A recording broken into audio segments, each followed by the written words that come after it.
Le Christ est ressuscité. Vous êtes au taquet ce matin, vous êtes réveillés, super. Le Christ, il est vraiment ressuscité.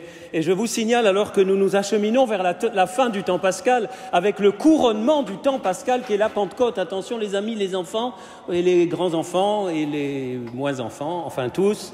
Les amis, la Pentecôte et le couronnement du temps pascal. Le temps pascal ne s'arrête pas à la croix. Vous savez, beaucoup de gens s'arrêtent à la croix. C'est vrai qu'ici, dans cette cathédrale, on a un magnifique crucifix. Je suis frappé du monde qui s'arrête devant le crucifix et dont une grande partie ne viennent pas au Christ ressuscité. Ils s'arrêtent à la mort. C'est quand même un peu dommage. C'est super de venir prier devant le crucifix, de mettre des lumignons sans plastique, écolo, église verte, au passage. C'est très bien, continuez. Mais c'est dommage de s'arrêter au Christ mort puisqu'il n'est plus mort. C'est quand même idiot, pardonnez-moi. Non pas les gens sont idiots, mais c'est idiot le fait de s'arrêter au Christ mort alors qu'il est ressuscité, il est vraiment ressuscité. Et puis pas que. Il ne s'est pas arrêté à la résurrection. Parce que là encore, c'est un autre problème, il y a des chrétiens qui s'arrêtent à la résurrection.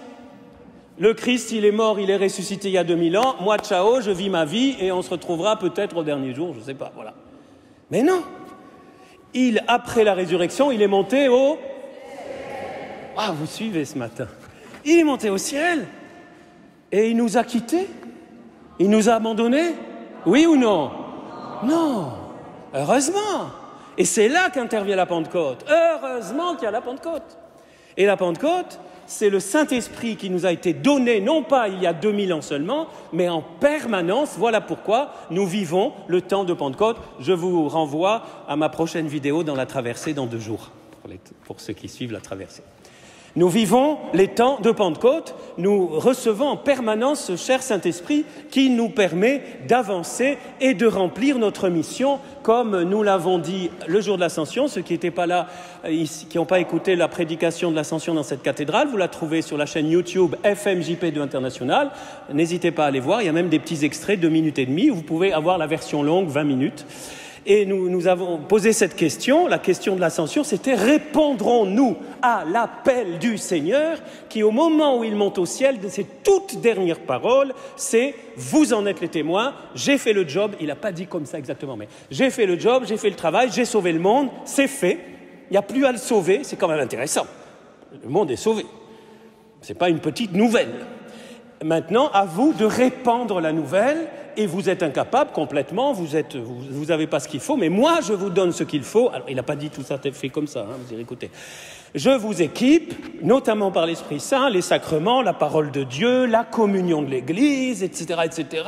Je vous donne tout ce qu'il faut, encore faut-il prendre ces instruments et ces armes pour le bon combat de la foi, le combat pacifique, pour que mon évangile touche les cœurs, que les cœurs me rencontrent, que leur vie soit changée, comme j'espère votre vie a changé. C'est ce que dit le pape François dans Evangelii Gaudium, que vous avez bien sûr tous lu. Il a écrit ça il y a quand même quelques années, la joie de l'Évangile, où il nous dit qu'il n'y a pas besoin de beaucoup de préparation et d'explication et de formation. Quand on a rencontré Jésus, on a envie de le transmettre. Amen ou pas amen? Quand on a rencontré le plus grand amoureux du monde, je ne sais pas, vous, quand vous êtes tombé amoureux avant de vous marier, si vous aviez envie de présenter votre fiancé ou votre fiancée à vos amis. J'espère que vous ne l'avez pas caché. Ah non, je ne veux surtout pas, je la garde que pour moi. Bien sûr, vous la gardez pour vous. Mais vous êtes très heureux de la faire connaître parce que c'est la plus belle femme du monde. Ou le plus bel homme, enfin ça dépend si on est enfin bref, vous avez compris. Moi, je parle comme homme. Donc, la plus belle femme du monde, vous avez envie, quand vous avez rencontré Jésus, vous avez envie de le connaître. Le pape François explique ça à la suite de Jean-Paul II, de Benoît XVI, que la mission, l'évangélisation, c'est pas du prosélytisme, c'est simplement aller faire connaître celui qui a touché notre cœur, qui nous a changé la vie, pas complètement encore, c'est en cours, travaux en cours, mais qui tous les jours, si nous nous rapprochons de lui, transforme notre vie, on a envie de le connaître. Bref, l'ascension, c'est ça, c'est nous dire, allez, nous rappeler que l'Église existe pour cela. Elle n'existe pas pour autre chose. Elle n'existe même pas, je vais vous choquer, mais l'Église n'existe pas pour célébrer la messe. Aïe, ça y est, j'ai dit une hérésie. Allô, Monseigneur Ray, le curé des Caroges à la cathédrale. Non, Mais on a besoin de la messe qui est la source et le sommet de toute la mission. La messe sans la mission, c'est absurde, c'est une négation de la messe elle-même. Ite missa est. À la fin de la messe, on dit « Allez, partez en mission ». La messe, c'est pour nous rassembler, créer la communion, on va y venir, et pour ensuite être les témoins, recharger les batteries, et puis repartir. Et heureusement, il n'y a pas que la messe. La messe, c'est le sommet, c'est le max, et c'est même très indispensable. Mais bon, je ne vais pas vous parler de ça. Je n'avais pas prévu de commencer comme ça, c'est pas grave, mais de partir de l'Évangile, parce que à partir de l'ascension, la question c'était est-ce que nous répondons oui, est-ce que nous nous décidons pour être des témoins, même peut-être jusqu'au martyr comme Saint-Pierre Chanel. Jeudi, on disait que le martyr en France, ça commence à être possible, martyr de sang.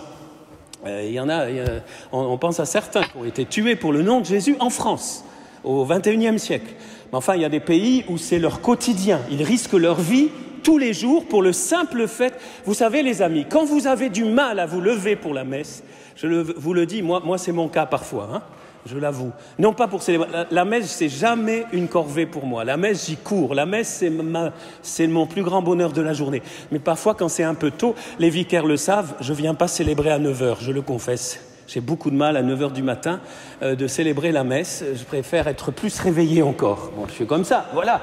Mais les jours où on a du mal, pensez à ceux qui risquent leur vie pour une messe. Leur vie physique aujourd'hui, en 2022, dans quantité de pays du monde. Et là, ça vous réveille, hein. Là, on sort de notre tiédeur, pas vous, hein, moi, hein, vous n'êtes pas tiède. Donc, et on se réveille, et puis on court à la messe. Bon, j'avais pas prévu de vous dire ça non plus. Revenons à l'Évangile. La question d'aujourd'hui, dans la suite de l'Ascension, la question c'est, répondrons-nous présents, ou plutôt permettrons-nous au Père d'exaucer Jésus? Vous avez entendu cette grande prière qu'on appelle la prière sacerdotale. Donc c'est au chapitre 17 de Saint Jean. Au chapitre 18... c'est après 17, ça va, vous suivez? Au chapitre 18, c'est la Passion qui commence. 17, c'est la fin d'un grand discours qui commence 13, 14, 15, 16, 17. On l'a lu tous ces jours-ci, pour ceux qui sont venus à la messe aussi en semaine. Et Jésus donne ses dernières instructions, son testament, le cœur de son cœur, et ça finit par cette grande, extraordinaire prière que je vous invite à relire à la maison, Jean 17, en entier, on n'a lu qu'un passage, où il prie le Père, d'abord, pas seulement pour eux les apôtres, vous avez entendu, Père Saint, je ne prie pas seulement pour ceux qui sont là, c'est-à-dire les apôtres il y a 2000 ans, mais encore pour les Wallisiens, c'est marqué. Non, pas dans l'Évangile. Écoutez, mais encore pour ceux qui, grâce à leurs paroles, croiront en moi, c'est-à-dire vous, toi qui m'écoutes sur Internet, chacun de nous, depuis 2000 ans, tous ceux qui ont cru à la suite des apôtres sont ici dans ce verset. Encore pour ceux qui... ça fait du bien, vous vous rendez compte, Jésus a prié pour nous. Mais il n'a pas simplement prié pour nous pour que tout aille bien, qu'on ait la santé, qu'on n'attrape pas le Covid, que je ne sais pas quoi, non. Pourquoi il a prié? Et ça, c'est le cœur de son cœur. Je pense que c'est vraiment la perle, c'est son dernier désir le plus fort. C'est unique cette prière. On n'a pas beaucoup de prières de Jésus on a le Notre Père, hein, on a quelques prières, mais ça, c'est la plus grande prière qu'on ait de Jésus. Que tous soient un comme toi, Père, tu es en moi et moi en toi. Écoutez bien, hein, qu'ils soient un en nous, eux aussi, pour que le monde croie que tu m'as envoyé. Il faut aller jusqu'au bout de la phrase. C'est pas simplement l'unité qui soit un, qui soit bien content, tous ensemble, l'Église, et si on s'aime les uns les autres, aimez-vous les uns les autres, voilà. Et puis ils sont contents, on est content de nous retrouver. Et... non, qu'ils soient un pour que le monde croie que tu m'as envoyé. Et comme on n'avait peut-être pas bien compris, 2 versets plus loin, il continue, qu'ils deviennent ainsi parfaitement un, afin que le monde sache que tu m'as envoyé et que tu les as aimés comme tu m'as aimé. En d'autres mots, si l'unité aide les non-croyants à croire en Jésus, cela veut dire clairement que le manque d'unité, que les manques d'unité les éloignent du Seigneur. Je répète, pour ceux qui n'ont pas compris. Si l'unité aide les non-croyants à croire, les manques d'unité éloignent les gens de Dieu. c'est grave, c'est très grave. Chaque division freine la mission. Vous pouvez rentrer ça. Chaque division freine la mission. Chaque division, même petite, empêche des personnes de rencontrer Jésus. C'est grave, c'est très grave. Sauf si on s'en fiche complètement que les gens rencontrent Jésus. Ça s'appelle être épouvantablement égoïste. Mais si je crois que Jésus est le sauveur du monde et qu'en dehors de lui, il n'y a pas de salut, ça ne veut pas dire qu'on ne peut pas être sauvé si on ne connaît pas Jésus. Le salut, vous savez, parce que j'en entends, enfin, il me semble que certains sont en train de dire « Mais alors, il n'y a que les chrétiens qui sont sauvés ?» Non. Mais c'est que par Jésus. Jésus a dit « Je suis le chemin, la vérité, la vie. En dehors de lui, il n'y a pas de salut. » Jean-Paul II répondait, heureusement, que les façons extraordinaires de sauver Jésus est le sauveur, ce n'est pas nous qui savons. Paul VI disait « Qui sera sauvé? Ce n'est pas notre affaire. Il y a un seul sauveur, ce n'est pas toi, cool. » Ça, c'est moi qui rajoute. Qui sera sauvé, ce n'est pas notre affaire. Mais Paul VI, Saint Paul VI, que nous fêtons aujourd'hui, vous ne le saviez peut-être pas. Aujourd'hui, c'est la fête de Saint Paul VI. On ne le fête pas parce que c'est dimanche, mais c'est sa mémoire aujourd'hui, le 29 mai, Saint Paul VI, le grand Saint Paul VI. Il disait « Mais nous serons-nous sauvés si, connaissant le Sauveur du monde, par honte, par paresse, par des idées théologiques alambiquées, enfin ils ne disent pas ça exactement comme ça, nous omettons d'en témoigner. D'en témoigner par toutes les façons possibles, on ne va pas revenir là-dessus, ce n'est pas forcément aller balancer du Jésus, Jésus, Jésus toute la journée à nos collègues de travail et perdre son travail peut-être, sans compter ceux qui travaillent comme fonctionnaires et tout, il y a un devoir de réserve, etc. Bien sûr, mais on peut évangéliser par notre sourire, par notre service, par l'accueil, par plein de façons on peut évangéliser, et de temps en temps aussi directement. Donc vous voyez, ça, c'est capital. L'unité accélère la mission. La division freine l'évangélisation. Conséquence très facile. Moi, j'ai fait un bac C. On disait S, maintenant on ne dit plus rien. Je ne sais plus comment ça s'appelle. Bon. Donc, je suis assez mathématique. Si l'unité accélère la mission et si mon cœur est un cœur pour la mission, si j'ai envie à commencer par mes amis, ma famille, etc., rencontre Jésus, après, ce n'est pas moi qui vais les convertir, c'est pas moi qui vais... Je vais essayer d'être le plus... Seigneur, je veux être le plus crédible possible, que ma vie corresponde à ton évangile le plus possible. Eh bien, je vais bannir de ma vie tous les ferments de division. Et là, les amis, il y a du taf. Il y a du travail. Je vais bannir de ma vie, 13 minutes, encore quelques minutes. Je vais bannir de ma vie tout ce qui favorise la division. Ça commence dans mon cœur. On sait que les divisions, comme le manque de paix, ça commence dans le cœur, ou la paix commence dans le cœur. L'amour commence dans le cœur. Pourquoi? Parce que la division, le manque d'unité, c'est le fruit du manque d'amour, puisque l'amour entraîne l'unité. Le fruit de l'amour, c'est l'unité, entre autres. Et la joie aussi, la paix. Mais donc, si dans mon cœur, je travaille sur l'amour véritable, eh bien petit à petit, mon cœur va être unifié. Donc à ce niveau-là, on pourrait développer. Et puis, je vais travailler sur l'unité dans ma famille. Et même si elle est divisée, je vais au moins prier, parce qu'il y a des choses qui ne dépendent pas de nous.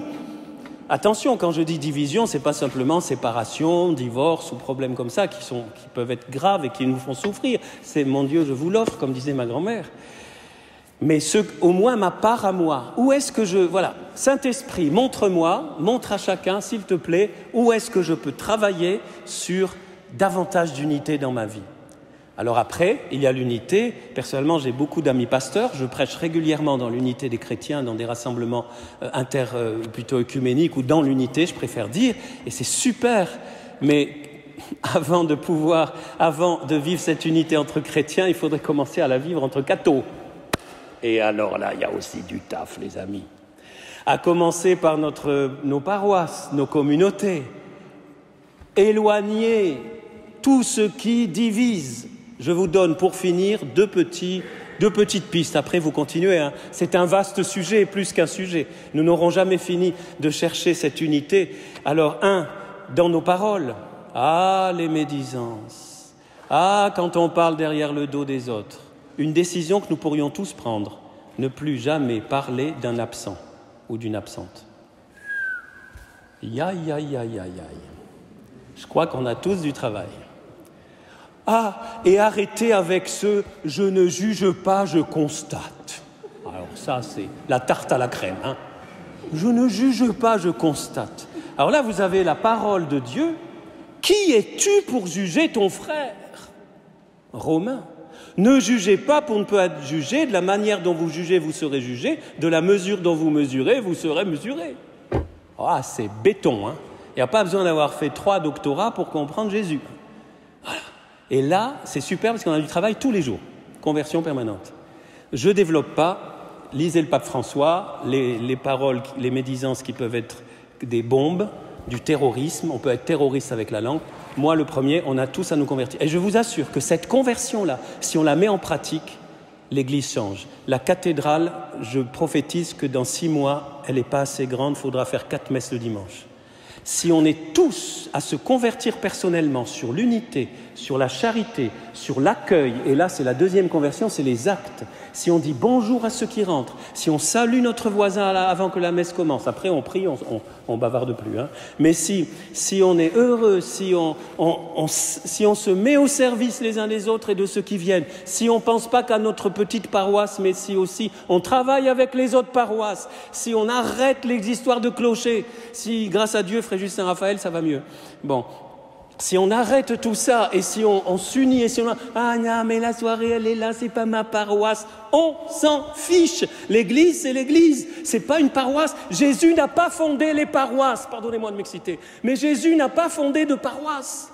Il a fondé l'église. Amen ou pas amen?